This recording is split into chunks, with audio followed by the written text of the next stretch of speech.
Welcome to The Bottom Line. I'm Pastor Rick Utze from Maranatha in Plain City, Ohio.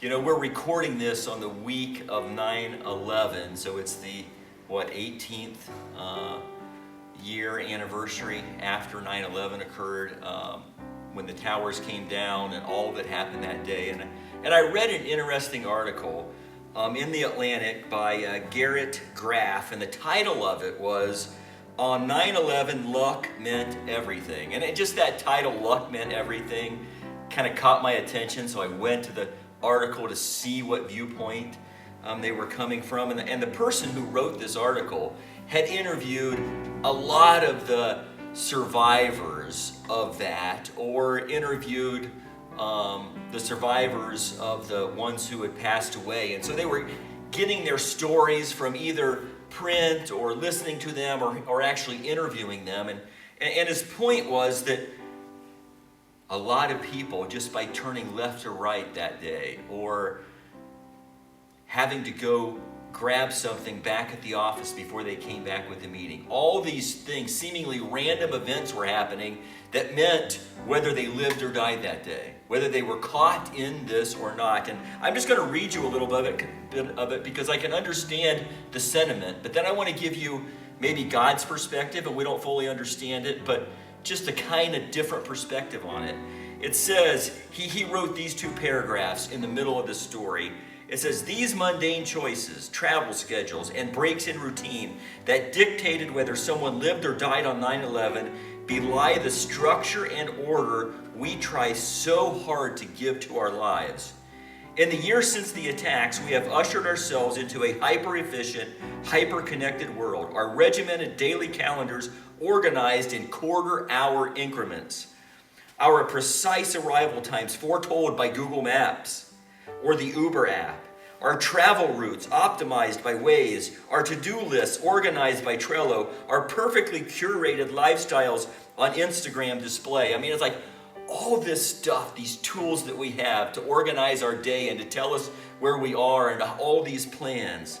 And it goes on to say, "In fact, so much of our wired society today seems bent on proving a level of control over our daily circumstances that none of us actually possesses." And I agree with that statement. Like, we want control of everything, and we try and get control of everything.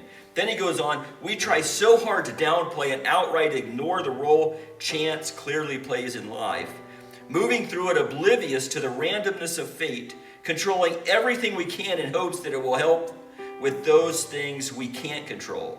At the same time, these regimens seem meant to rob us of the spontaneity that allows pleasure to seep in at unexpected moments, unnecessarily limiting what for all of us turns out to be a finite time in the world. As Sandy Dahl, the widow of Flight 93 pilot Jason Dahl, once said, 'If we learn nothing else from this tragedy, we learn that life is short and there is no time for hate.'" And some of that stuff I totally agree with, right? I mean, we do want to have control of our lives, and there are things that are just totally out of our control. And life is short. And there is no time for hate, right? We should be loving other people because a faithful God loved us. But here's where I disagree with that. These aren't just random events, right? God is in control. Listen to what he says. These things are all over the Bible. But he says in Psalms 103, verses 11, "As high as the heavens are above the earth, so great is his faithful love toward those who fear him. As far as the east is from the west, he has removed our transgressions from us. As a father has compassion on his children, the Lord has compassion on those who fear him. For he knows what we are made of dust. And his days are like grass, and he blooms like a flower of the field. And when the wind passes over it, it vanishes, and its place is no longer known. But from eternity to eternity, the Lord's faithful love is toward those who fear him."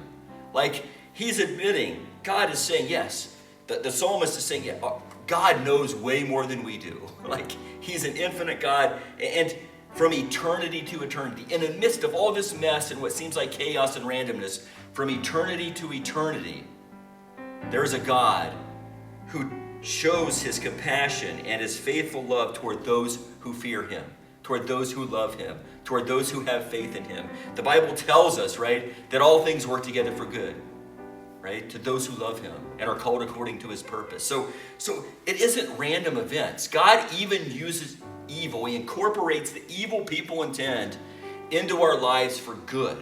It doesn't mean he approves of the evil, but he still uses it for the good of those who have faith in him, right? It doesn't mean that we aren't responsible. We are, because we have free will, but it also means God's sovereign. And I don't know how that works together. I've said that before, right? But here's the bottom line. I believe we all have freedom of choice. We're all going to stand responsible for God. But there are so many things we can't control, and God's sovereign in all of it. We are so interconnected. Like, what we do has so many consequences that we can't figure it all out, but God has it.